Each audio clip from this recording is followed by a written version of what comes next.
Bonsoir, je suis Cécile Pernin, je suis responsable du pôle accompagnement des offres de soins à la Caisse primaire de l'Ain et j'ai l'honneur ce soir de présenter, d'animer ce webinaire auquel je vous remercie de participer aussi nombreux. Je serai accompagnée par les intervenants suivants. Tout d'abord, Anne Laurence, directrice de la Caisse primaire de l'Ain et présidente de la commission paritaire régionale des masseurs kinésithérapeutes. Sophie Serrano Riffard, masseur kinésithérapeute dans la Loire et vice-présidente de la commission paritaire régionale des masseurs kinésithérapeutes. Et enfin, Olivier Levinement, médecin conseil au sein de la direction régionale du service médical de la région Aura. Je tiens également à remercier tout particulièrement Alice Mervailly, qui est dans l'ombre ce soir, mais qui a assuré toute la logistique de cet événement et qui est aux manœuvres pour vous dérouler le diaporama. Sans l'ordre du jour étant particulièrement chargé, je ne perds pas plus de temps et je passe tout de suite la parole à Anne-Laurence. Oui, donc bonjour à toutes et à tous et merci à nouveau de nous rejoindre pour ce petit temps d'échange qu'on a calibré sur, on va dire, une heure et demie maximum. Alors pourquoi ce webinaire? Déjà parce que l'avenant 7 a profondément remanié la nomenclature de votre profession. Les codes sont beaucoup plus nombreux que ce qu'ils étaient antérieurement et beaucoup plus traçants et que ça nous a semblé important tant à la profession qu'à l'assurance maladie, d'une part de construire un guide, mais aussi de vous le présenter en direct pour vraiment partager la compréhension mutuelle et réciproque de cette nouvelle nomenclature voilà, qui a un an presque maintenant, hein, puisque je date du 22 février 2024. Et de façon effectivement à ce que le codage des actes soit fait le plus conformément possible et presque intégralement conformément à cette nouvelle NGAP. Et puis, c'est aussi dans l'objectif que toutes les pratiques soient harmonisées, que tout le monde utilise d'une façon identique la NGAP, que ce soit au sein des masseurs kinés, mais l'idée du guide, c'est aussi qu'il soit opposable à l'assurance maladie dans ses relations avec les masseurs kinés, c'est-à-dire qu'on parle le même langage et que ça évite les mauvaises interprétations, que ce soit au niveau départemental ou régional. Et puis, pour répondre aussi à vos demandes, hein, au travers des questions quotidiennes que vous avez, au travers des questions de vos instances représentatives, que ce soit les commissions paritaires départementales ou la commission paritaire régionale. Donc, c'est un peu ce guide qui va guider nos pratiques dans les prochaines années et qui s'enrichira bien évidemment au fur et à mesure quand on aura des évolutions conventionnelles qui arriveront. Donc, juste préciser peut-être les sujets qu'on n'abordera pas ce soir.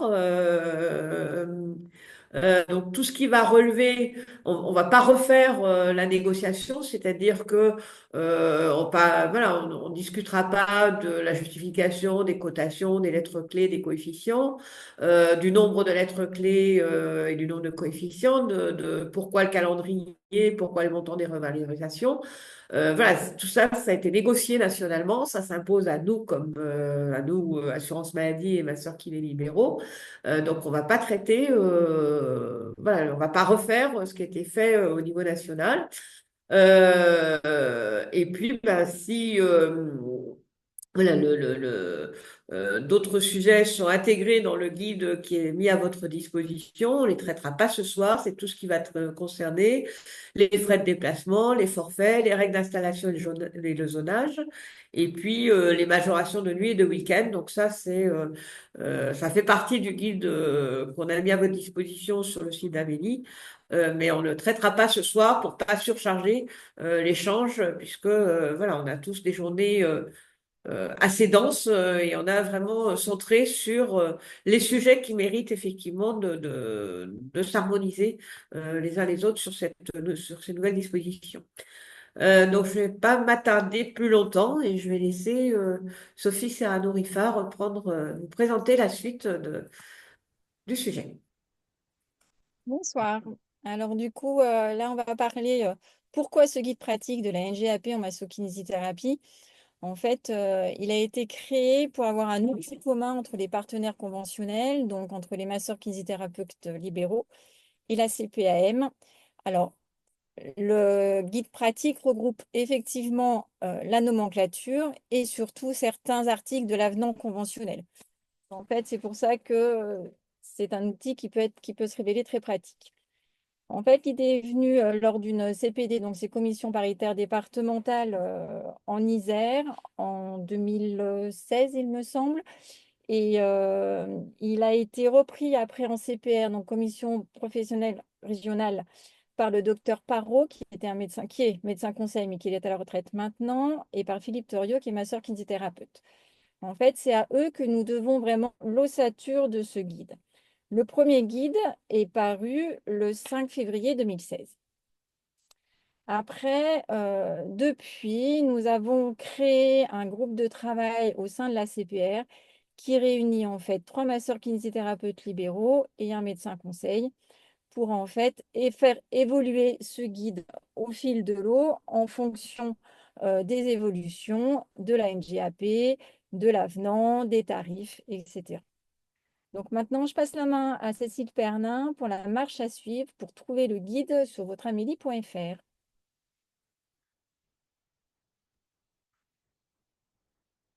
Alors là, vous avez le sommaire et ensuite vous avez la marche à suivre pour trouver donc chacun dans votre département dans la rubrique ce qu'on appelle le décroché local, c'est-à-dire c'est ensuite des actualités conventionnelles vous concernant, les actualités conventionnelles nationales, vous avez ce qu'on appelle un décroché local, où donc est le guide NGAP.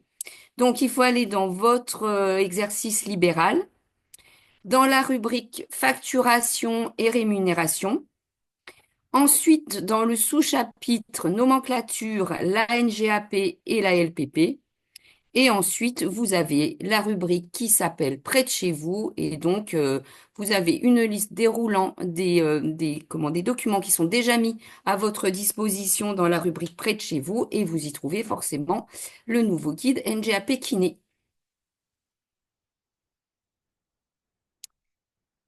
Pour continuer, nous vous proposons un petit quiz.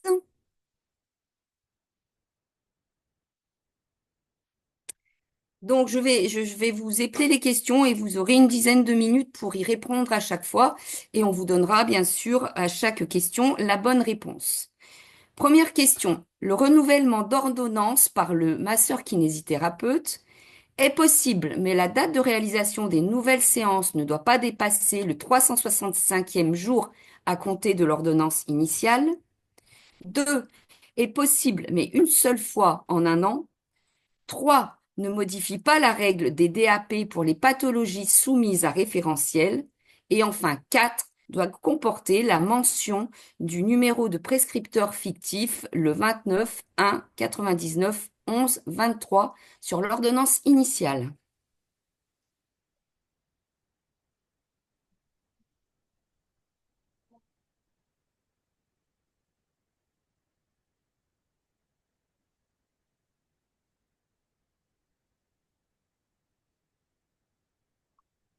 Je pense que tout le monde a répondu. Nous allons afficher les bonnes réponses. Docteur Lévinement, je vous laisse commenter. Bonjour à tous. Alors déjà bravo aux kinés qui ont répondu juste, d'autant que ce nouveau dispositif n'est pas très connu comme l'accès direct, la téléexpertise et les télésoins que Sophie Riffard va vous présenter dans quelques minutes. Alors le renouvellement d'ordonnance par le MK est possible, mais la date de réalisation des nouvelles séances ne doit pas dépasser le 360e jour à compter de l'ordonnance initiale. Eh bien, c'est faux, parce qu'on peut tout à fait dépasser le 365e jour. L'important est de commencer avant le 365e jour. Est possible une seule fois en un an? Eh bien, c'est faux aussi. En fait, l'avenant numéro 7 ne limite pas le nombre de renouvellements, Et c'est tant mieux, comme ça permet au MK de faire des renouvellements avec un nombre de séances limité, s'il sait qu'il peut renouveler, si c'est pertinent de le faire. Ne modifie pas la règle des DAP pour les pathologies soumises à référentiel, c'est vrai, donc 75% d'entre vous ont répondu juste. Et quatrième proposition, doit comporter la mention numéro 291, 991, 123 comme prescripteur sur l'ordonnance initiale. C'est tout à fait juste. En fait, c'est le numéro que vous devez indiquer comme prescripteur. Voici pour cette première question. Pour les 4 questions suivantes, on arrive vraiment dans le cœur de la nomenclature. Notre webinaire n'a pas pour objectif de vous lister, vous savez, les 83 libellés et actes de la nomenclature, mais simplement de vous donner des billes pour mieux comprendre la cotation. Donc, à vous, Cécile, pour la deuxième question. Alors, si l'ordonnance indique renforcement musculaire, plus rééducation du rachis et des deux membres inférieurs, votre bilan de kinésithérapie initiale montre une lombosciatique GS1 sans déficit moteur et sans affection rhumatismale inflammatoire. Quelle est la bonne cotation? 1. TER 9,49. 2. RAM 7,49. Lombalgie commune. 3. RAM 7,51. Infection du rachis lombosacré hors référentiel. 4. NMI 8,5, affection neuroradiculaire localisée à un membre.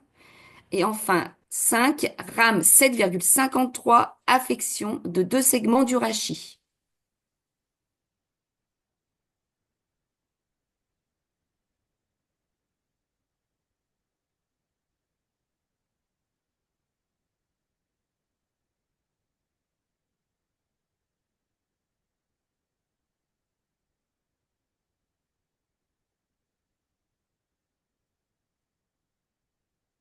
Je pense que nous pouvons afficher les réponses.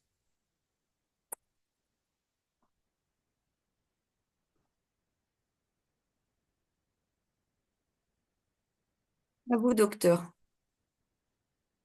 Donc, vos réponses méritent une explication. Alors, la première réponse proposée, c'est ER 949. En fait, ce n'est pas possible pour 2 raisons. Euh, le TER 949 nécessite 2 lésions. Et c'est très clairement exprimé dans le libellé de la nomenclature sur ce TER 949. La deuxième raison, c'est que dans la nomenclature, et déjà dans l'ancienne nomenclature, il était écrit très clairement que la cotation est la même, sous-entendu 7,5, quand la pathologie rachidienne s'accompagne d'une radiculalgie n'entraînant pas de déficit moteur. Donc, c'est pas parce qu'il y a une irradiation lombosciatique que le TER 949 est justifié. Deuxième proposition, le RAM 749, lombalgie commune. Eh bien, c'est une proposition qui est fausse parce qu'ici, enfin, plutôt dans la lombalgie commune, l'irradiation ne doit pas dépasser le pli fessier. Ici, c'est une lombosciatique gauche S1, ce n'est donc pas une lombalgie commune, et c'est une affection du rachis lombosacré hors référentiel, donc c'est la troisième proposition qui est juste. La différence entre les deux, c'est que dans la lombalgie commune, vous devez faire une demande d'accord préalable si vous dépassez 15 séances sur la série ou 30 sur l'année, alors que dans l'affection du rachis lombosacré hors référentiel, ça veut dire ne nécessite pas de DAP, ben vous n'avez pas besoin de faire de DAP. Affection neuroradiculaire localisée à un membre, non, puisqu'il n'y a pas de déficit moteur. Et affection de deux segments du rachis, effectivement, c'est faux. À vous, Cécile, pour la troisième question.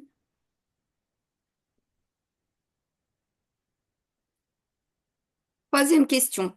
L'ordonnance indique rééducation des 4 membres. Quelles sont les réponses justes?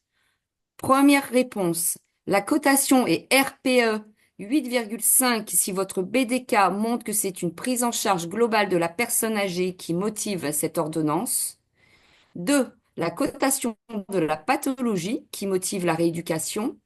3. La cotation est NMI 10 si votre BDK montre que c'est une maladie de Parkinson qui motive cette ordonnance.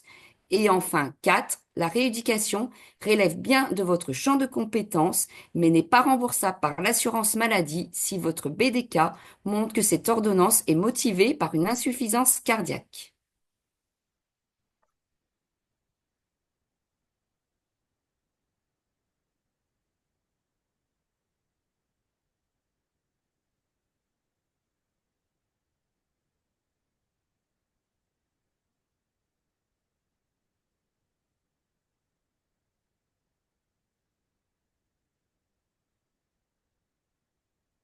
Alice, vous pouvez dévoiler les réponses.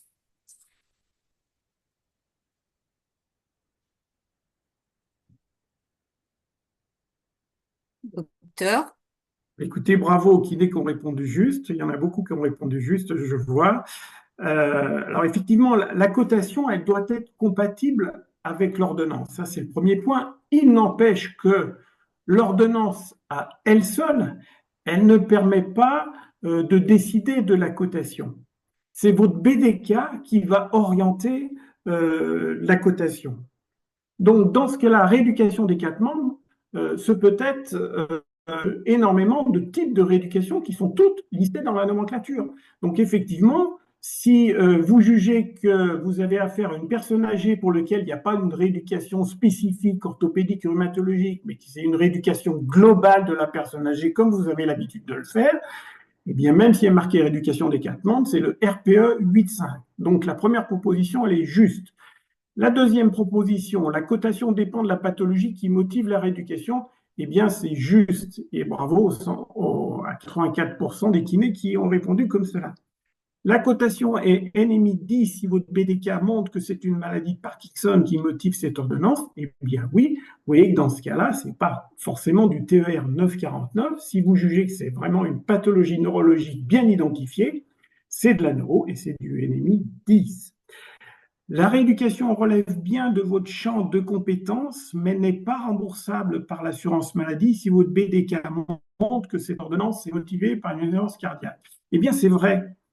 Si votre BDK montre que le motif de la rééducation, c'est une prise en charge d'une insuffisance cardiaque, eh bien, même s'il y a marqué rééducation des quatre membres, ce n'est pas remboursable parce que ce n'est pas écrit dans la nomenclature. À vous, Cécile, pour la question suivante.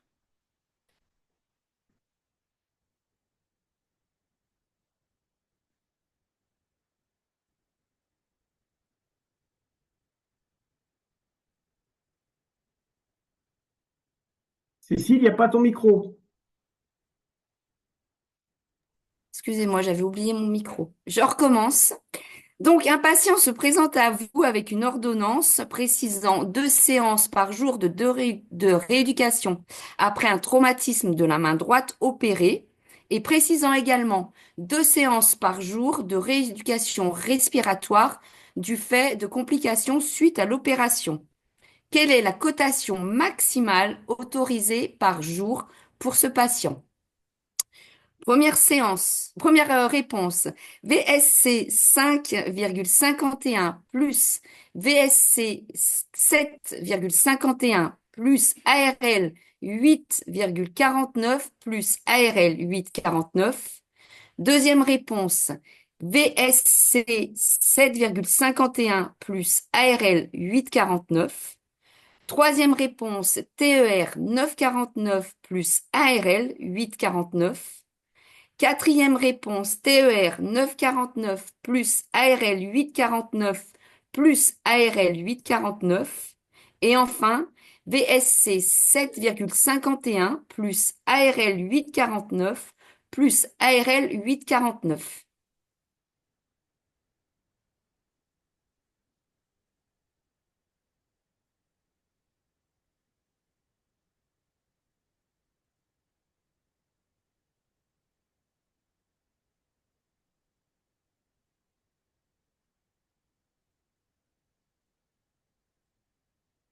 Alice, vous pouvez afficher les réponses.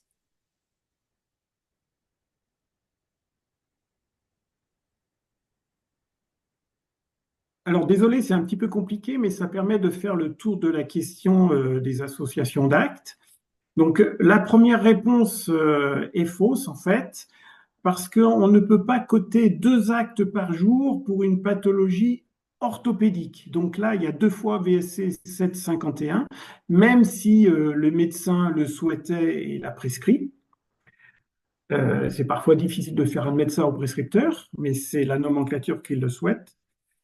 Il n'y a que 3 possibilités où on peut coter 2 actes par jour qui sont nettement précisés dans la nomenclature. C'est le désencombrement respiratoire urgent, donc c'est l'ARL 849 qui est justement écrit ici. C'est la mucoviscidose, pour les mêmes raisons, hein, et puis les brûlures. Donc la première proposition est fausse. La deuxième proposition est fausse parce que justement, vous pouvez coter 2 ARL 849 par jour s'il y a besoin d'un désencombrement respiratoire urgent. Et ce patient-là a fait l'objet d'une complication respiratoire au cours d'opération, donc ça peut être justifié. Le TER 949 plus ARL 849, c'est faux, et bravo parce que vous ne l'avez pas écrit comme vrai. Parce que le 949 n'est pas possible, étant donné qu'ici, il n'y a qu'une lésion orthopédique. Quatrième proposition, TER 949 plus 2 fois 849, c'est faux également. Et la 5e proposition, c'est la réponse juste. Il y a un seul acte orthopédique qui est possible, mais il y a 2 actes de désencombrement respiratoire qui est possible. Voilà, donc nous avons terminé ce quiz. Non, nous n'avons pas terminé. Cécile, je crois qu'il y a une autre question. Pardon. Il reste une dernière question, effectivement.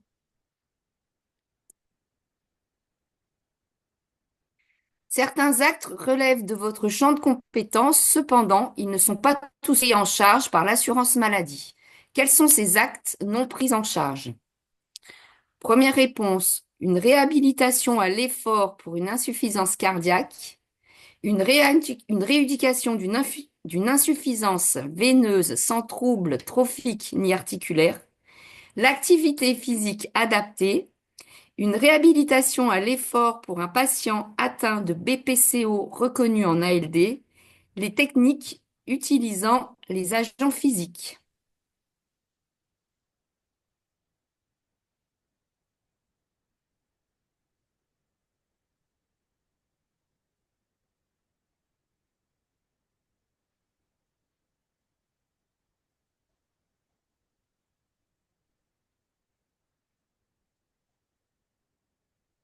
On peut dévoiler les réponses, Alice, merci.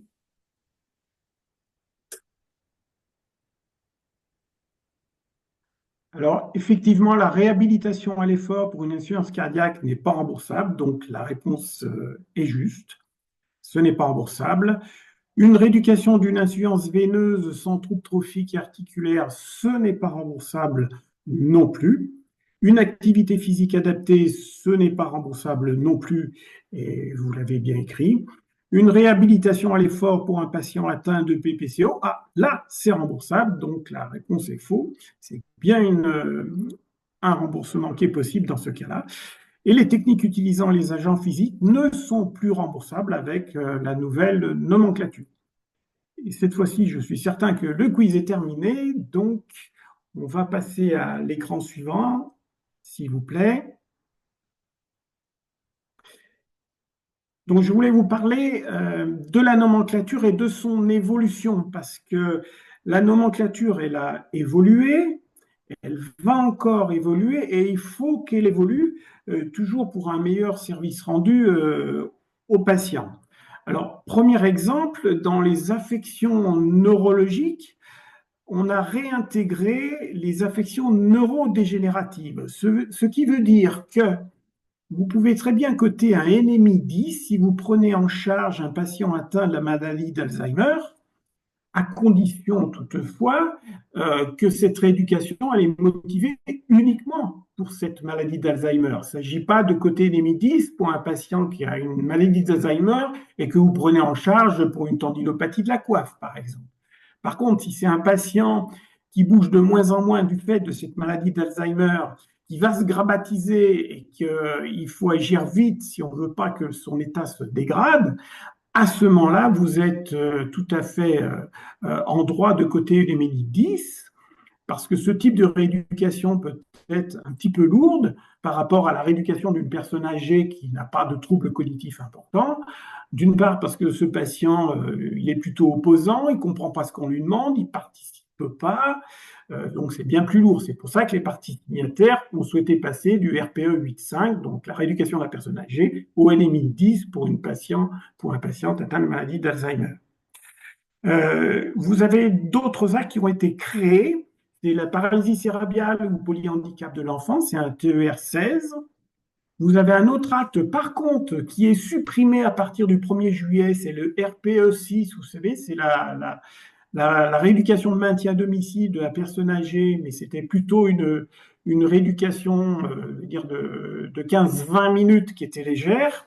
Et donc, vous pourrez utiliser à partir du 1er juillet 2025 le RPE 8,5 pour toutes les rééducations globales de la personne âgée. Vous avez eu aussi, pendant la période Covid, 2 actes à MK28 ou 20 pour des patients qui étaient atteints du Covid et qui avaient été hospitalisés. Et puis, vous avez la création d'un acte, c'est le repérage de la fragilité, mais qui ne sera effectif qu'à partir du 1er septembre 2026. Et je laisse la parole à Sophie Riffard pour la suite. Alors, on va parler du coup là de l'accès direct. Alors, je veux faire l'accès direct. Alors, première condition, on se demande, est-ce que j'exerce en établissement de santé, en établissement médico-social ou en structure d'exercice coordonné? Alors, structures d'exercice coordonné sont définies. La maison de santé pluriprofessionnelle, la MSP, l'équipe de soins professionnelle, l'équipe de soins spécialisée ou le centre de santé. Alors, oui, on fait partie d'une de ces structures-là, donc on peut recevoir le patient. Quand on reçoit le patient, la démarche à suivre, c'est de faire un bilan initial, puis un compte-rendu à la fin des séances, transmis au médecin traitant. Et si le patient n'a pas de médecin traitant, on essaye de le mettre dans l'espace santé du patient s'il est ouvert. Après, se pose effectivement le nombre de séances en fonction de il y a diagnostic ou il n'y a pas de diagnostic. Alors, s'il n'y a pas de diagnostic préalable en lien avec la pathologie prise en charge, dans ces cas-là, nous sommes limités à 8 séances de rééducation. Si par contre, il y a un diagnostic préalable en lien avec la pathologie qu'on va traiter, donc vous avez eu tous le 17 décembre 2024 un courriel de la part de la sécurité de la CPAN nationale qui vous a expliqué quel était plus ou moins le diagnostic, enfin pas plus ou moins, qui vous a expliqué quel était le diagnostic en fait. Ça, c'est un accord qui s'est passé en CPN entre la section professionnelle et la section sociale. Donc, quand il y a effectivement un justificatif de diagnostic préalable, dans ces cas-là, le nombre de séances dépend en fait de votre bilan. Donc là, vous rentrez de nouveau dans les séances faites sur la NGAP. Donc après, effectivement, ça dépend en fonction des référentiels de la NGAP et de la HS. Si effectivement le patient que vous recevez est sur un référentiel, ça ne vous empêche pas effectivement de passer et de faire une demande de DAP s'il y a besoin. Ce qui est important quand il y a un diagnostic préalable, c'est de tenir à la disposition de la CPAM le justificatif de diagnostic préalable. Pour la facturation, donc la cotation des séances correspond à la cotation de la pathologie qui est traitée et qui est dans la NGAP. Le numéro du prescripteur, c'est notre numéro ADELI. Et effectivement, il n'y a pas d'ordonnance à télécharger car il n'y a pas de prescription. Par contre, petit bémol, l'accès direct n'est pas autorisé pour les masseurs kinésithérapeutes qui sont juste adhérents à une CPTS. C'est la diapo d'après. Voilà. Donc là est remis la facturation. Effectivement, pas de prise en charge en accès direct possible sur la seule appartenance à une CPTS. Nous allons enchaîner après du coup avec le télésoin. Donc, le télésoin, c'est comment réaliser des séances à distance en vidéotransmission. C'est ça la définition du télésoin. Alors, pareil, qu'est-ce que je fais quand je décide de faire des actes en télésoin? Premièrement, il faut avoir vu le patient dans les 12 derniers mois.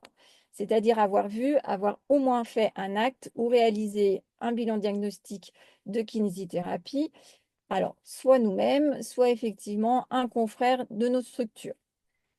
Lui demander le consentement au patient, il faut qu'il soit d'accord pour pouvoir le faire. Donc, tout est détaillé sur la diapo. Cette diapo, effectivement, c'est-à-dire que si le patient est mineur, il faut le consentement du parent, il faut que le parent assiste. Et si effectivement le patient a des difficultés, il faut requérir quand même qu'il y ait un aidant qui soit là pour l'aider à faire du télésoin. Après, il faut faire partir du même territoire que le patient. En effet, si jamais on se dit qu'il faut rebasculer sur des séances en présentiel, il faut effectivement que ça soit possible. Alors, comment démarrer le télésoin? Alors, en fait, il faut faire obligatoirement la première séance et le BDK en présentiel. La dérogation à cela, c'est si effectivement il y a une hospitalisation, une sortie d'hospitalisation en urgence, que le BDK a été fait par un kiné de la structure. Dans ces cas-là, même si vous ne connaissez pas le patient et même si vous ne l'avez jamais vu, vous pouvez tout à fait commencer directement en télésoin. Il faut le faire avec un matériel sécurisé alors, donc tout de suite, effectivement, le WhatsApp, ce n'est pas sécurisé. Donc, on évite de faire le télésoin en WhatsApp. Le GCS Sarah ou d'autres, il faut se rapprocher effectivement de vos logiciels pour savoir quels sont les matériels sécurisés au niveau télétransmission qui sont acceptés. Le lieu, il faut trouver un lieu qui permette la confidentialité des échanges. Après, tous les actes sont réalisables, sauf effectivement ceux qui demandent un contact direct avec le patient, c'est-à-dire que des encombrements bronchiques, par exemple, ce n'est pas possible de le faire en télésoin, ou alors ceux qui demandent un équipement spécifique. Donc là, je rappelle juste que la baignoire du patient ne sert pas de balnéo, donc ce n'est pas possible. La baignoire du patient n'est pas la balnéo qu'on peut organiser en cabinet. Alors, les actes de télésoin peuvent être faits, une série peut être faite soit tout en télésoin, soit en télésoin et en présentiel. Et surtout, nous pouvons tout à fait revenir sur des axes en présentiel si jamais le télésoin, en fait, ne convient pas ni d'un côté ni de l'autre. On peut tout à fait rebasculer sur que des actes en présentiel. Voilà. Le compte-rendu des séances au niveau des actes en télésoin doit être joint au BDK. Alors, la facturation, l'acte de télésoin est un TMK, donc ne me demandez pas pourquoi, il faut juste savoir que la lettre clé du TMK est 2,15 € et pas 2,21 €. C'est comme ça, je ne pourrais pas en débattre avec vous, c'est fixé comme ça. Et derrière, nous mettons le coefficient de la NGAP. Donc, ça peut être effectivement un TMK pour une prothèse de genou, si je me souviens. Je ne connais pas tout par cœur. Hop, hop, hop. Ça peut être un TMK 751 pour une cornéarthrose, par exemple, de genou droit. Maintenant, au niveau de la facturation, si la dernière séance est en présentiel, il faut faire 2 factures, une en dégradé. Donc, celle en dégradé, c'est la facture où a eu lieu les télésoins. Et une en sécurisé, c'est celle où la série est faite en présentiel.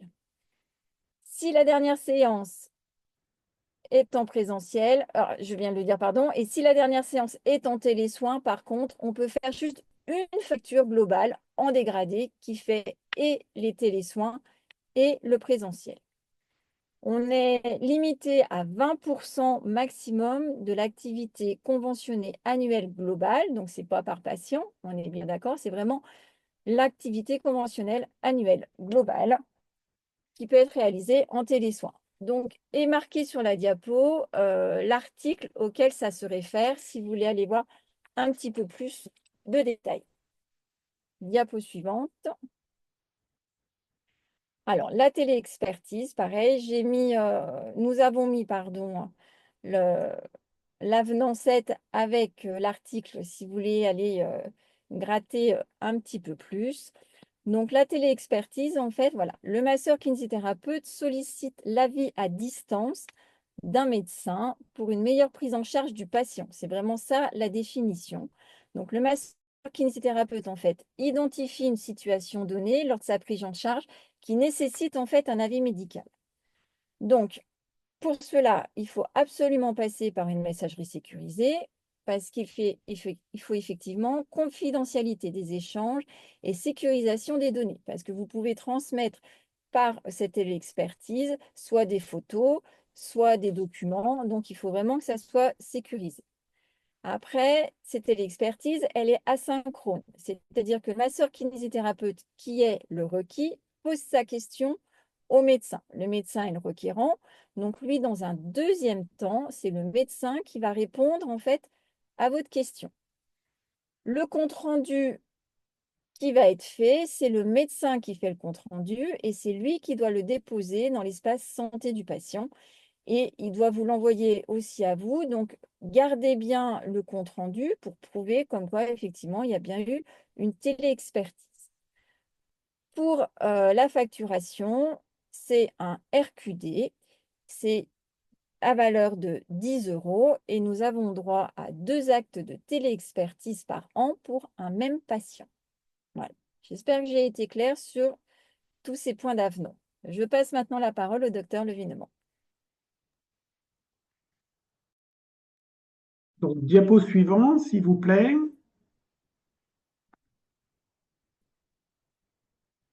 Donc, le renouvellement des séances par le MK, c'est un nouveau dispositif qui est issu de la loi RIST et qui est possible, mais uniquement à partir d'une ordonnance de moins de 1 an. Et comme on l'a dit dans la première question du quiz, on peut dépasser cette première année. Vous pouvez même adapter la séance en fonction de la situation clinique qui a évolué. Si on est passé par exemple d'une lombalgie à une lombosciatique, c'est l'exemple qu'on vous a mis ici. Par contre, l'adaptation, ça ne vous permet pas de réaliser une rééducation d'une deuxième pathologie qui n'était pas prévue dans l'ordonnance initiale ou dans la pathologie initiale rééduquée. Ensuite, plusieurs renouvellements sont possibles sur l'année, comme on vous l'a présenté dans le quiz. Et puis, n'oubliez pas, lorsque vous renouvelez des séances, d'informer le médecin traitant, c'est l'article 3 de l'avenant numéro 7 qui vous le demande. Donc, écran suivant. Pour les modalités pratiques, vous devez vous identifier sur l'ordonnance ou sur la copie de l'ordonnance que vous allez transmettre à la CEPAM pour la facturation, avec ce fameux numéro spécifique de prescripteur que vous avez déjà probablement enregistré, donc 291 991 et 123. La notion bien écrite renouvellement du masseur thérapeute et le nombre de séances prévues, comme d'ailleurs vous le faites déjà lorsque vous recevez un patient avec une ordonnance récente, dans votre BDK, vous prévoyez, même si c'est prévisionnel, hein, on ne le sait pas toujours à l'avance, mais je ne sais pas, 15, 20, 40 séances selon le cas. Donc vous devez écrire noir sur blanc le nombre de séances qui est prévu. Écran suivant, s'il vous plaît. Donc pour ce BDK, en fait, il y a une suite logique entre votre champ de compétences qui vous donne vraiment toute latitude dans le choix des techniques que vous allez mettre en place pour une rééducation donnée, et les BDK, parce qu'en fait, le BDK ne fait que formaliser votre analyse de la situation de votre patient, l'évaluation des déficiences de la mobilité, par exemple, ou des incapacités fonctionnelles, l'objectif que vous fixez, qui est personnalisé en fonction du patient. Tous les patients lombalgiques n'ont pas le même objectif. Le protocole de traitement que vous allez mettre en place, le rythme de séance, le nombre de séances prévisionnelles, également le lieu de séance, parce que vous n'avez pas besoin d'une ordonnance qui spécifie domicile si vous souhaitez ou si le patient souhaite du domicile et que c'est justifié, évidemment. Voici pour ce BDK, écran suivant. Il est obligatoire et il est fondamental parce qu'il va vous permettre d'orienter la cotation. N'oubliez pas également d'envoyer votre fiche de synthèse du BDK initial et surtout la fiche de synthèse du BDK final, c'est-à-dire à la fin des séances, au médecin prescripteur, c'est toujours dans la NGAP et ça l'était déjà dans la NGAP antérieure. Écran suivant, s'il vous plaît. Donc, ce BDK est facturable dès la première séance, hein, par contre. Et donc, lorsque vous recevez un patient pour la première fois, vous pouvez cumuler ce BDK, vous voyez qui est coté AMK 10,7, et la première séance qui est cotée en, je ne sais pas, 7,49 pour une lombalgie commune, par exemple.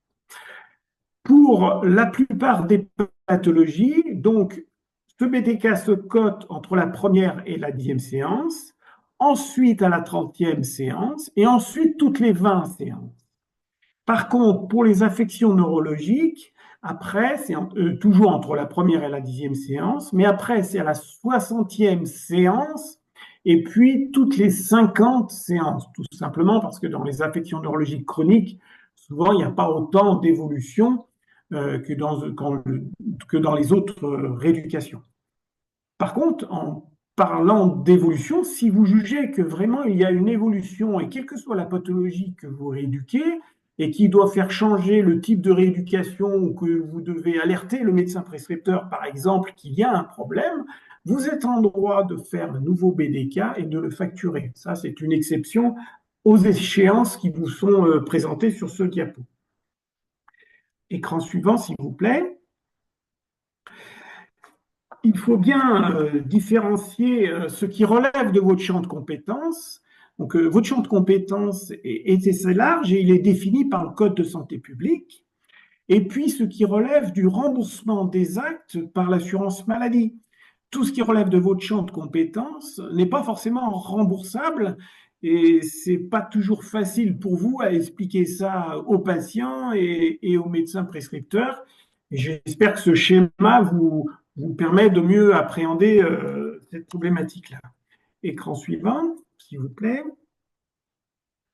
Alors, quel type d'actes ne sont pas remboursables? Mais par exemple, les actes non fondés sur les données acquises de la science. Par exemple, le Conseil national de l'ordre des kinés a écrit très clairement que la microkinésithérapie ne fait pas partie des données acquises de la science.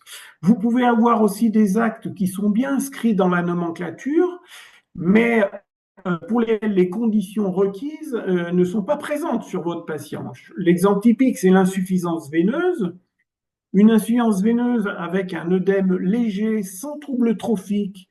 Quand je dis sans trouble trophique, c'est-à-dire sans hypodermique, sans dermite ocre, sans cicatrice d'ulcère, voire d'ulcère, sans retentissement articulaire, c'est-à-dire qu'il n'y a pas un énorme œdème de la cheville qui empêche la mobilité de la cheville, eh bien cet acte n'est pas remboursable. La réhabilitation à l'effort non plus n'est pas remboursable, même si elle est prescrite, sauf 3 cas, les 3 cas qui vous sont décrits ici dans la parenthèse, c'est la mucoviscidose, la BPCO, lorsque le patient est en ALD, vous savez que là c'est une prise en charge intensive de l'ordre de 1 heure et demie. Je dis de l'ordre, hein, parce que des fois c'est pas toujours possible si les patients ont une BPCO un peu sévère et qui ne peuvent pas tenir cette heure et demie. Mais l'heure et demie non plus, c'est pas 1 heure et demie de tapis à fond la caisse, hein. Il y a aussi l'éducation thérapeutique, l'accompagnement du patient, donc ça prend aussi du temps indépendamment de l'effort physique qu'il fait. L'activité physique adaptée non plus n'est pas remboursable. Elle peut l'être, sachez-le, par certains forfaits des mutuelles. Et puis peut-être qu'avec le temps, il y aura des discussions sur ce sujet, notamment pour les patients en ALD. Le massage des cicatrices non plus n'est pas remboursable. Petit point important juridique. Parfois, les kinés nous demandent est-ce que je peux faire une demande d'accord préalable pour cette réhabilitation à l'effort? Eh bien non, les DAP sont inopérantes, c'est-à-dire elles ne vous couvrent pas, elles ne permettent pas d'obtenir un remboursement, même si on ne la refuse pas, sauf pour des pathologies inhabituelles, extrêmement rares. C'est le sens de l'article 4.1 des dispositions générales de la nomenclature. Écran suivant, s'il vous plaît. Donc, on va passer aux demandes d'accord préalable qui concernent les pathologies soumises à référentiel. Il n'y a pas de changement avec la nomenclature. Les pathologies soumises à référentiel sont les 14 qui sont ici sur le tableau que vous connaissez. Écran suivant, s'il vous plaît. En fait, quand vous faites une demande d'accord préalable, l'assurance maladie a 15 jours pour répondre. Au-delà de 15 jours, c'est un accord. On peut toujours revenir sur les séances à venir, mais en tout cas, celles qui ont été réalisées seront bien remboursées. Vous pouvez être tranquille et votre patient également. Petit cas particulier, c'est le canal carpien opéré. Donc, le nombre de séances, c'est 0. En clair, les recommandations de bonne pratique indiquent que le canal carpien opéré n'a pas besoin de rééducation par un kiné, sauf cas particulier, et ce cas particulier est en général un peu urgent. C'est un patient qui a une kinésiophobie, qui s'ankylose, il y a vraiment un problème de mobilité, il faut aller vite. Et s'il faut aller vite, vous écrivez acte urgent sur la demande d'accord préalable, vous en avez le droit, et ça permet de commencer la rééducation tout de suite. Écran suivant, s'il vous plaît. Et donc, pour tous les autres cas, en fait, c'est toujours votre BDK qui va vous permettre de se dire, est-ce que je suis dans une pathologie soumise à référentiel ou non? L'exemple pour une lombalgie, est-ce que c'est une lombalgie commune ou pas? Si c'est une fracture traumatique, non, on n'est pas dans une lombalgie, donc vous sortez du référentiel. Si c'est une lombosciatique, vous sortez du référentiel, vous n'avez pas besoin de demande d'accord préalable. Si c'est une pathologie lombaire opérée, ce n'est plus une lombalgie commune également. Si c'est une scoliose pour un enfant de moins de 18 ans, ce n'est pas une lombalgie commune, vous voyez que c'est une cotation spéciale. Même analyse pour l'entorse de la cheville. L'entorse de la cheville est inclus dans le référentiel, c'est-à-dire qu'on nécessite une demande d'accord préalable, mais uniquement si c'est une entorse de moins de 3 mois, une entorse récente, c'est écrit sur la nomenclature. Ce n'est pas valable donc pour une entorse de plus de 3 mois, ce n'est pas valable pour une instabilité de la cheville, ce n'est pas valable pour une entorse interne de la cheville, par exemple. D'où l'intérêt de votre BDK pour analyser la situation. Écran suivant, s'il vous plaît. Alors, les principes de base de la nomenclature. Là, on aborde vraiment l'esprit de la compréhension des cotations. La nomenclature, c'est une liste limitative de pathologies ou de situations qui rendent la rééducation remboursable ou pas. Sous-entendu, ce qui n'est pas inscrit, écrit, n'est pas remboursable. C'est la pathologie qui est prise en charge et que vous décrivez, vous, dans votre BDK, qui vous oriente vers la bonne cotation. Et ça, ce raisonnement, il est issu de 2 niveaux. D'abord, un niveau régional, ce qu'on a discuté en commission paritaire régionale des masseurs-kinésithérapeutes. C'est issu également d'une réflexion avec la commission paritaire nationale des kinésithérapeutes, donc avec vos représentants syndicaux nationaux, et l'arbitrage des spécialistes de la CNAM sur la question. Donc pour nous, c'est notre service des ACT et des profs. En clair, l'ordonnance, elle est nécessaire, mais elle n'est pas suffisante dans bien des cas pour vous orienter vers la bonne cotation. Étant donné qu'il y a 83 cotations possibles, libellés possibles de la nomenclature, vous n'aurez jamais une ordonnance qui correspond pile poil au libellé de cette nomenclature. Pour l'article 1 qui représente les affections orthopédiques et rhumatologiques, il y a 50 cotations possibles. Alors une fois que vous avez l'habitude qu'avec votre menu déroulant sur votre logiciel, c'est facile à retrouver, n'empêche que l'ordonnance, elle ne peut pas coller. Donc l'ordonnance est nécessaire, elle doit être compatible avec votre cotation, mais vous avez besoin de votre BDK pour chercher la bonne cotation. Écran suivant, s'il vous plaît.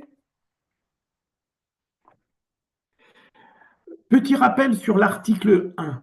L'article 1 se dénomme « Rééducation des conséquences des affections orthopédiques et rhumatologiques ». C'est l'article que vous utilisez le plus fréquemment. Et le coefficient 9,49 pour le TER ou 9,51 s'il y a eu une opération ne concerne donc par définition que les rééducations des conséquences des affections orthopédiques et rhumatologiques. Cela ne concerne donc pas d'autres situations ou pathologies, soit qui ne sont pas remboursables, soit qui sont dans un autre article de la nomenclature. Par exemple, une polyarthrite rhumatoïde, ce n'est pas du TER 949. Elle fait partie de l'article numéro 2, qui sont les affections rhumatismales. Donc, le raisonnement du quiz que nous avons présenté, c'est rééducation des 4 membres. Votre BDK doit faire l'analyse pour aller chercher la bonne situation et trouver la cotation sur la nomenclature, quitte à conclure que finalement cette rééducation n'est pas remboursable. Rééducation ou activité physique adaptée. Écran suivant, s'il vous plaît. Donc, vous connaissez déjà les 11 chapitres du titre 14 de la nomenclature. Alors, je vous dis chapitre, mais sur la nomenclature, il y a marqué article. Article 1, article 2, article 3 que vous connaissez déjà.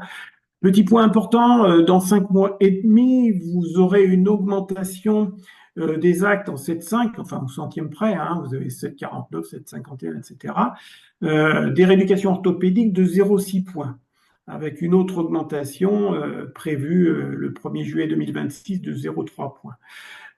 Vous aurez également une augmentation de 1 point pour la neuro au 1er septembre 2026. Écran suivant, s'il vous plaît. Donc, en plus de ces 11 articles, vous avez des actes dérogatoires pour le Covid, c'est l'AMK 28 ou 20. Il faut que ce soit des patients qui ont été hospitalisés pour le Covid. L'AMK 28, c'est un acte assez intense de 1 heure environ.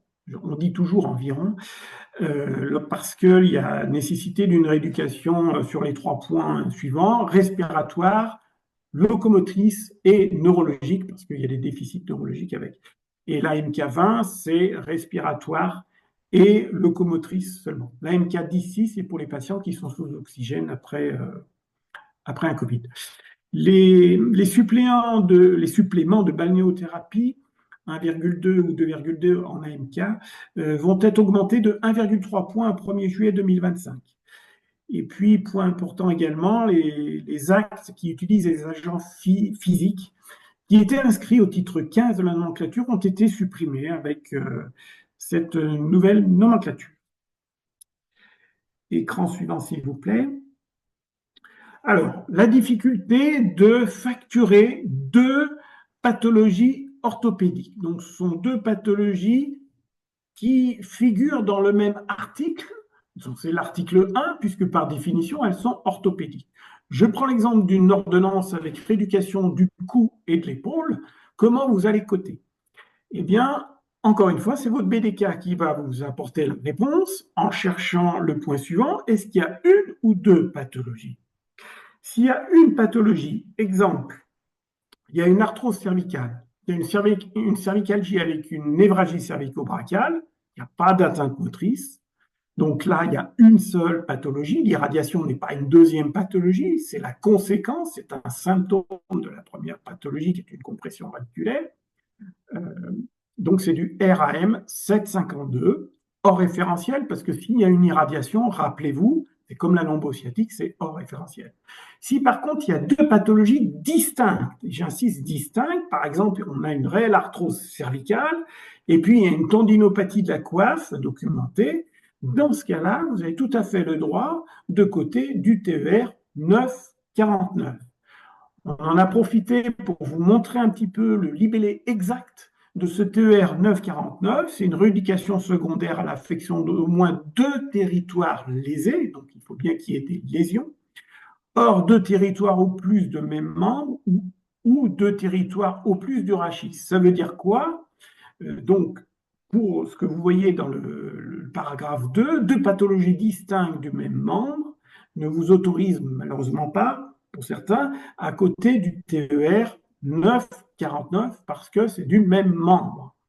Donc l'exemple, tendinopathie de la coiffe, épicondylite du même côté, eh bien c'est du VSM 751.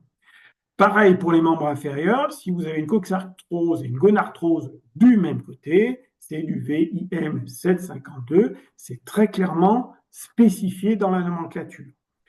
Écran suivant, s'il vous plaît. Lorsque vous avez 2 pathologies distinctes du rachis, par exemple cervicalgie et lombalgie, vous ne pouvez pas coter TER 949 du fait du libellé de ce TER, c'est du RAM 753. Par contre, lorsque vous avez 2 lésions, c'est-à-dire une sur chaque membre, là, vous avez droit de coter du TER 9,49. Par exemple, une gonarthrose bilatérale, ou alors une gonarthrose à droite, et puis une épicondylite à gauche. Là, vous avez tout à fait le droit de coter du TER 9,49. Écran suivant, s'il vous plaît. Un petit focus sur les affections neurologiques de plus en plus fréquentes avec le vieillissement de la population.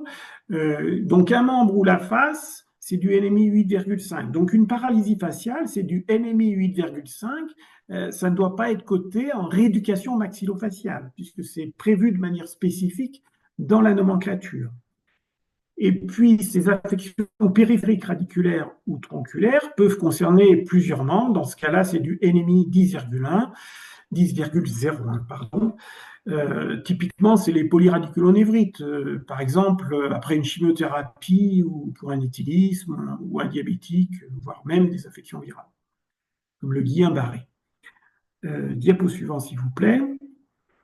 Vous avez ce dont on a parlé tout à l'heure, la rééducation des affections neurologiques diverses, qui peuvent concerner un membre et sa racine, c'est NMI 8,51, mais le plus souvent, ça touche malheureusement plusieurs membres ou le tronc, la face, et c'est le cas de la sclérose en plaques, malheureusement, de la maladie de Parkinson, de la maladie de Charcot, et comme on vous l'a présenté auparavant, la démence d'Alzheimer et toutes ces affections neurodégénératives qui font que ces patients se replient sur eux-mêmes, ne bougent plus et nécessitent une rééducation de mobilisation. L'hémiplégie, c'est du NMI 9. Écran suivant, s'il vous plaît. Donc, nous allons passer au dernier chapitre de cette présentation. Ce sont les associations d'actes. Alors, vous avez les associations d'actes différents. Et là, j'insiste, à taux plein, le même jour. Donc, il y a deux cas de figure. Soit ce sont des actes qui concernent deux articles différents, vous savez, sur les 11 articles qui sont décrits dans la nomenclature. Exemple ici, lombalgie qui dépend de l'article 1, les affections orthopédiques rhumatologiques, et rééducation respiratoire qui dépend de l'article 5. Donc, deux articles différents. Vous êtes tout à fait à même de coter ces deux actes à taux plein le même jour. Par contre, pour deux affections orthopédiques, donc du même article 1, vous ne pouvez pas coter deux actes le même jour, y compris si c'est deux kinés différents, ça ne va pas non plus. Vous pouvez coter par contre un TER 9,49. La condition supplémentaire, c'est qu'il faut deux prescriptions distinctes, mais là, la CNAM a bien arbitré. Une seule ordonnance suffit, hein, c'est comme pour les médicaments. Le médecin, il ne fait pas une ordonnance par médicament, il met les médicaments sur une même ordonnance, soit les uns derrière les autres, soit à côté, peu importe. Et puis, comme toujours, mais ça c'est comme pour toutes les séances, le respect de la durée des séances et du contenu des séances qui est décrit dans la nomenclature lorsque c'est le cas. Et du coup, l'habitude que vous aviez peut-être auparavant et qui était justifiée de coter un deuxième acte, mais divisible par deux uniquement quand il y avait un désencombrement respiratoire urgent, eh bien, cela a disparu de la nomenclature puisque maintenant, vous pouvez le coter à taux plein. Écran suivant, s'il vous plaît. Concernant la facturation de deux actes identiques à taux plein, en fait, elle n'est permise que dans trois cas, dont on a parlé dans le quiz. C'est le désencombrement respiratoire urgent, c'est l'ARL 849, la mucoviscidose, c'est l'ARL 10, et les brûlures, c'est le RPB 8 et 9, parce que parfois, il faut une mobilisation extrêmement intensive pour éviter les rétractions, les cicatrices kéloïdes, notamment au niveau de la main. C'est pour ça que je vous montre la main en même temps. Je crois que nous avons fini sur la présentation théorique. Écran suivant, s'il vous plaît. Donc, voici la synthèse pratico-pratique. Nous souhaiterions que vous reteniez les 4 points majeurs suivants. C'est que le BDK est fondamental dans votre pratique, il est bien sûr obligatoire, mais il valorise également votre compétence par le contenu que vous y mettez. Il vous permet également d'alerter le médecin s'il y a un problème dans la rééducation ou si vous suspectez, vous, un drapeau rouge. Imaginons une tendinopathie de la coiffe qui est légère et puis il s'avère que la pathologie, elle s'aggrave, que le patient, il a maigri, qu'il a mal de plus en plus la nuit, qu'il est fumeur. Là, vous devez avoir votre sens en alerte pour dire aux médecins peut-être qu'il faut chercher un peu loin. Et on a eu le cas récemment d'un kiné qui m'a rapporté la chose. En fait, c'était un cancer du lobe supérieur du poumon dont les douleurs irradiaient dans les poumons. Donc, vous avez cette responsabilité, y compris dans l'accès direct, de chercher les drapeaux rouges en permanence. Votre pratique évolue. Vous voyez que les renouvellements sont formalisés maintenant dans l'avenant numéro 7 suite à la loi RIST, comme l'accès direct, comme la téléexpertise et comme le télésoin. Le troisième point, c'est faisons bien la différence entre votre champ de compétences et ce qui est pris en charge par l'assurance maladie. Tout n'est pas pris en charge par l'assurance maladie en kiné. C'est comme les médicaments. Il y a des médicaments qui ne sont pas remboursés. Et les associations d'actes le même jour, nous espérons vous l'avoir présenté de manière didactique correctement. Les actes différents donc les associations sont possibles, mais réservées à des actes d'articles différents de la nomenclature, et pour des actes identiques, ils ne sont possibles que pour les 3 pathologies suivantes: le désencombrement respiratoire urgent, la mucoviscidose et les brûlures. Je vous remercie de votre attention et nous allons donner la parole à Cécile qui va nous présenter les questions. Oui, docteur. Alors, nous avons plusieurs questions. Vous avez justement insisté sur l'importance du BDK. Et donc, j'ai quelques questions qui concernent le bilan de kinésithérapie. La première, peut-on facturer un BDK si le médecin nous fait un renouvellement d'ordonnance et qu'on est en dessous des seuils de renouvellement habituels? À partir du moment où il y a une nouvelle prescription et qu'il n'y a pas eu de kinésithérapie depuis plusieurs semaines, plusieurs mois, oui, parce que c'est un BDK initial. Par contre, si c'est un renouvellement d'ordonnance, mais vraiment sur sur des séances qui viennent de se terminer, on va dire il y a moins d'un mois, vous ne pouvez pas facturer ce BDK si vous n'arrivez pas à l'échéance. Très bien. Une autre question concernant le BDK, est-ce que les bilans peuvent être facturés toutes les 30 séances? Alors, c'est toutes les 20 séances. Il faudrait remonter attendez, à l'écran numéro. Alice, si vous pouvez remonter à l'écran numéro.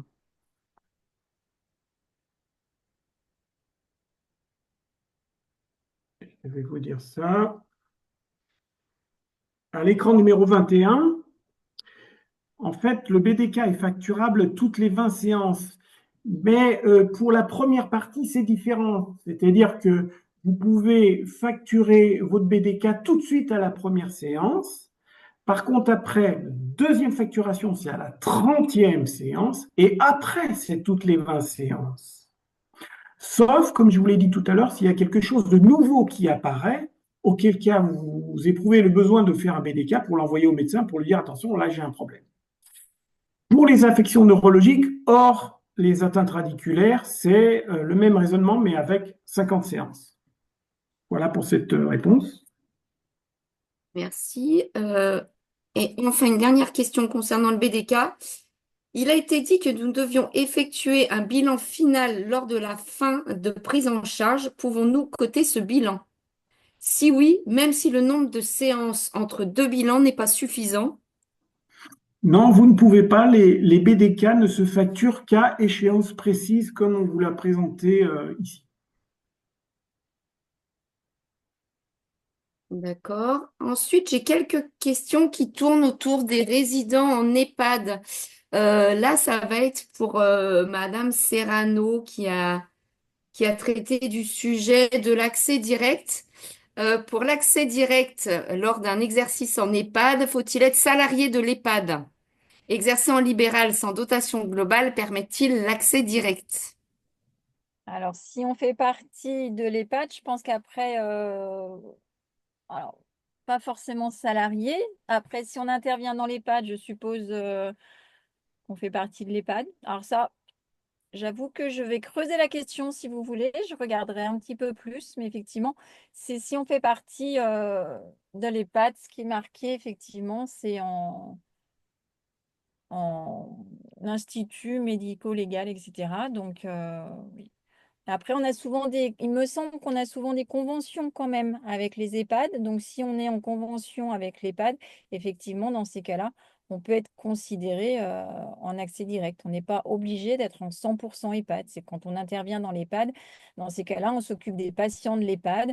Donc, je vais dire au hasard, un, un monsieur qui a un Parkinson et qui arrive, qui est nouvel arrivant. Le médecin ne peut pas le voir avant les 15 jours ou quelque chose comme ça. Si jamais une infirmière nous dit que bah, pourquoi pas une infirmière ou autre, hein, un de l'établissement nous dit que ça serait quand même bien de le prendre en charge, dans ces cas-là, on peut commencer, puisque le diagnostic est posé de Parkinson, on peut commencer la rééducation du Parkinson en accès direct. Après, dans ces cas-là, le médecin est souvent pas très loin, donc après, on reparler derrière avec le médecin, mais cette prise en charge au niveau accès direct est possible en EHPAD. Et peut-être que le kinésithérapeute en question, même s'il ne travaille pas dans l'EHPAD, il exerce peut-être en libéral dans une structure pluriprofessionnelle. Et Il y a- auquel cas, ça répond également à sa question. Merci, Madame Serrano. Une autre question concernant les résidents d'EHPAD. Faut-il une prescription médicale pour intervenir en EHPAD? ah, Alors, comme pour tout patient, et pas de domicile ou cabinet, il faut une prescription médicale, sauf si on utilise l'accès direct, avec les modalités que Sophie Riffard vous a présentées. Donc, effectivement, dans ces cas-là, c'est l'accès direct en EHPAD. Alors, on est limité aussi, c'est ce qu'on disait par rapport au diagnostic préalable, hein. Si on intervient pour un patient qui a un Parkinson et que c'est sur ce Parkinson-là, dans ces cas-là, effectivement, on ne dépend pas du nombre de séances en accès direct parce que c'est en lien avec la pathologie dans laquelle il est à 100%. Si effectivement, c'est une surinfection bronchique d'un patient qui a un Parkinson, dans ces cas-là, on est plus limité dans les 8 séances puisque ce n'est pas en lien direct avec la pathologie. Mais après, je le redis, très souvent, les médecins ne sont pas très loin en EHPAD, donc vous pouvez tout à fait commencer et après, vous retournez voir le médecin pour valider refaire faire une ordonnance dans ces cas-là. Merci. Docteur Lévinement, on a quelques questions qui tournent. Alors, je ne vais pas toutes les poser parce qu'il y en a au moins trois qui tournent autour du cas de deux prescriptions pour deux articulations distinctes où j'ai vu plus haut une lombosciatique et puis un problème de la coiffe des rotateurs. Est-ce que vous pouvez revenir rapidement sur cette question de cotation? Quand est-ce qu'on a le droit de coter deux fois et quand est-ce qu'on n'a malheureusement pas le droit? Alice, est-ce que vous pouvez revenir aux diapos qui correspondent à la question? C'est les diapos 31. Donc, on parle bien de deux affections orthopédiques, hein. Oui. Donc, pour deux affections orthopédiques, pour avoir droit de côté du TER 949, d'abord, il faut deux affections distinctes, déjà. Donc, une cervicalgie avec une névralgie cervico-brachiale, ce n'est pas deux affections. Il faut que ce soit deux affections, soit du rachis et d'un membre, soit de deux membres. Mais s'il y a deux affections du rachis, comme cervicalgie, lombalgie, vous ne pouvez pas. Donc, c'est l'écran suivant. Et si ce sont deux affections du même membre, vous ne pouvez pas non plus. Et à chaque fois dans la nomenclature, c'est bien écrit deux affections du même membre supérieur. Et puis après, sur une autre ligne, il y a deux affections du même membre inférieur, par exemple. Voilà. Donc, quand on revient à la nomenclature et au libellé, on retrouve ces lettres clés qu'on vous a mis là. Ensuite, c'est complètement indépendant du risque, c'est-à-dire si on a une première lésion qui est due à un accident du travail et une deuxième lésion, pardon, qui est prise en charge au titre de l'assurance maladie, la règle reste la même. La règle reste la même parce que la nomenclature ne fait pas de différence entre le risque accident du travail et maladie. La nomenclature, elle ne concerne que les pathologies et non pas le risque qu'il est prenne en charge. Merci. Comment coter les névralgies faciales? Alors, les névralgies faciales, s'il n'y a pas de déficit moteur, auquel cas il y aura une paralysie faciale, soit frigorée, soit parce qu'il y a une tumeur cérébrale, donc ça c'est de la neuro, hein. Si c'est une paralysie, si c'est une névralgie faciale par exemple, donc le trijumeau, extrêmement douloureux, là par contre c'est du maxillofacial, donc c'est du 7,99, je ne sais plus, ça doit être l'ARL 7,99. Voilà. Merci. Une question pour Madame Serrano. Dans le cadre de l'accès direct, quel justificatif les professionnels de santé doivent adresser? Alors du coup, je crois que c'est notre diapo 15 ou 16, je ne sais plus, où il y avait les justificatifs. Hop. Alors au-dessus, 14 ou 13. Je ne les connais pas par cœur. Au-dessus. Voilà. Donc voilà la justification d'un diagnostic. Donc c'est marqué justificatif du motif de la LD du patient, compte-rendu opératoire, compte-rendu d'hospitalisation, compte-rendu médical, etc. Donc en fait, tout ce qui est suite au compte-rendu opératoire, si quelqu'un vient suite à sa prothèse de genou, hein, ce qui est très rare et qui n'a pas de séance, si vous êtes en capacité de faire l'accès direct, c'est-à-dire que vous êtes en MSP, etc., vous pouvez tout à fait le prendre en accès direct. Et ça, du coup, comme il y a une justification d'un diagnostic, parce qu'effectivement, il y a un compte-rendu opératoire pour une prothèse de genou, dans ces cas-là, vous pourrez faire les séances. Alors, prothèse de genou, on est bien d'accord qu'on tombe sur un référentiel. Donc, ce qui veut dire, eh ben, au départ, 25 séances, et puis après, vous faites une DAP.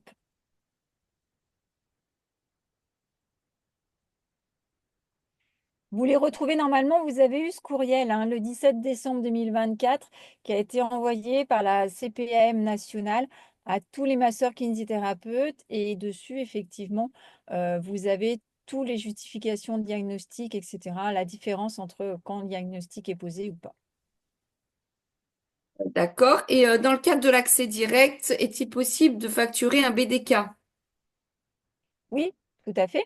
La première séance, c'est BDK plus cotation de l'acte. Donc, effectivement, la première séance en BDK, pas de problème. Beaucoup de questions reviennent aussi autour de quand on cite la personne âgée, à partir de quel âge on estime que c'est une personne âgée? Bonne question. Alors, deux réponses. La nomenclature ne l'écrit pas. La première réponse, c'est se fier à l'âge physiologique.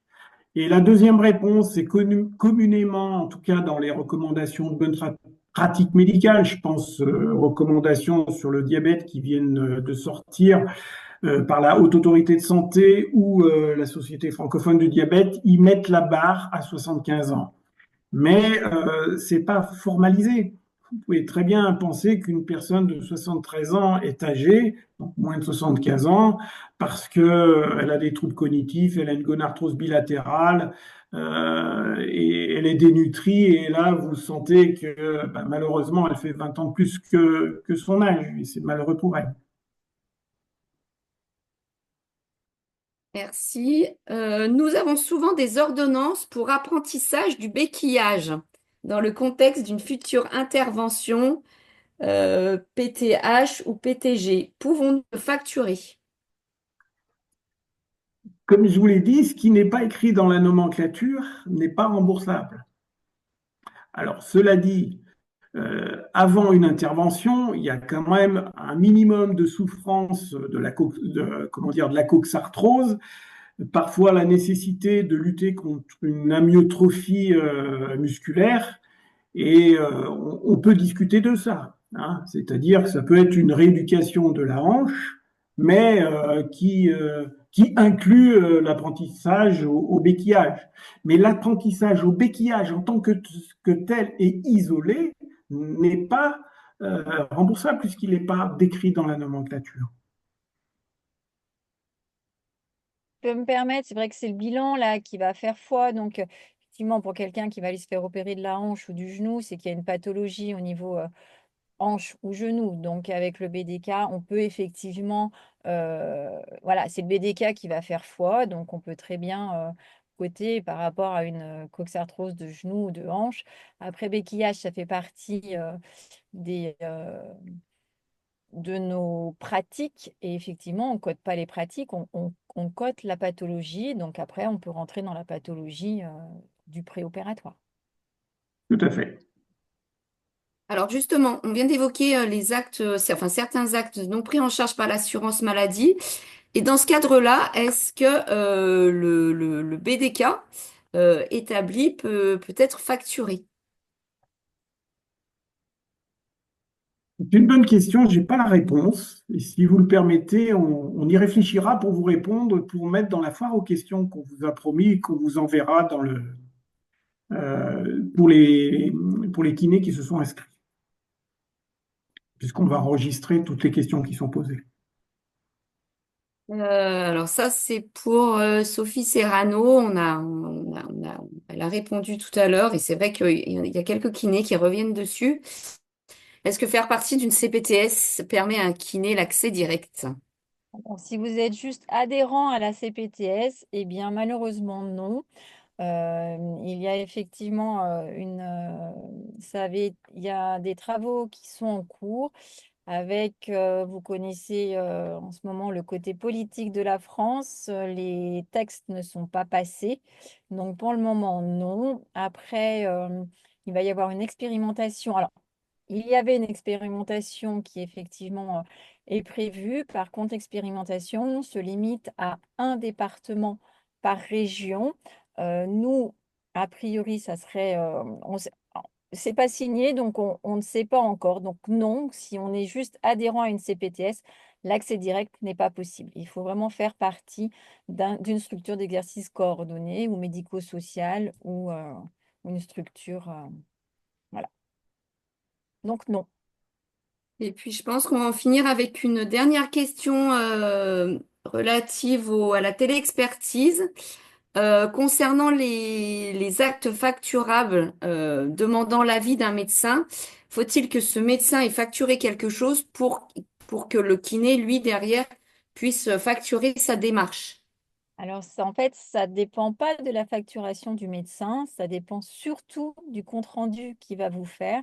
Si vous avez une réponse, vous pouvez facturer effectivement votre RQD à 10 euros parce que vous avez eu un compte-rendu que vous gardez bien pour pouvoir prouver qu'effectivement vous avez bien eu une réponse à votre question. Par contre, malheureusement, si vous n'avez pas de réponse à votre question, effectivement, vous ne pourrez pas facturer votre RQD. Ça ne dépend pas de la facturation du médecin, mais ça dépend bien de sa réponse et de son compte-rendu. Très bien, merci. Nous ne pouvons hélas pas répondre à toutes les questions. Celles-ci seront traitées dans un second temps et donneront lieu à l'élaboration d'une foire aux questions. Je vous rappelle avant de terminer que ce webinaire est enregistré et que le replay sera mis à disposition des professionnels inscrits à cet événement et que vous recevrez également dans les prochains jours le support qui a servi à cette présentation. Pour terminer, je laisse la parole à Anne-Laurence. Oui, mais voilà, je vais être assez brève puisque l'heure tourne et que les informations ont été relativement denses. Pour vous remercier de votre participation, de toutes les questions que vous nous avez fait parvenir et nous veillerons effectivement à vous transmettre les réponses dans un petit temps. Voilà, on va prendre un petit peu de temps pour répondre le plus sérieusement possible et vous retourner tout ça dans les jours qui viennent. Et puis remercier tous les intervenants, le groupe de la commission paritaire régionale qui a quand même fait un énorme travail de mise à jour de ce guide avec le service médical. Et puis remercier aussi la DRSM qui a assuré toute l'infrastructure de l'organisation de ce webinaire. Voilà, donc j'espère qu'on a pu répondre à pas mal de vos questions et vous apporter l'information qui était nécessaire pour que l'appropriation de ce changement se fasse dans les meilleures conditions. Voilà. Je vous souhaite une bonne fin de journée à tous. Merci. Et puis, ben, bonne nomenclature. Bonsoir. Bonsoir. Bonsoir.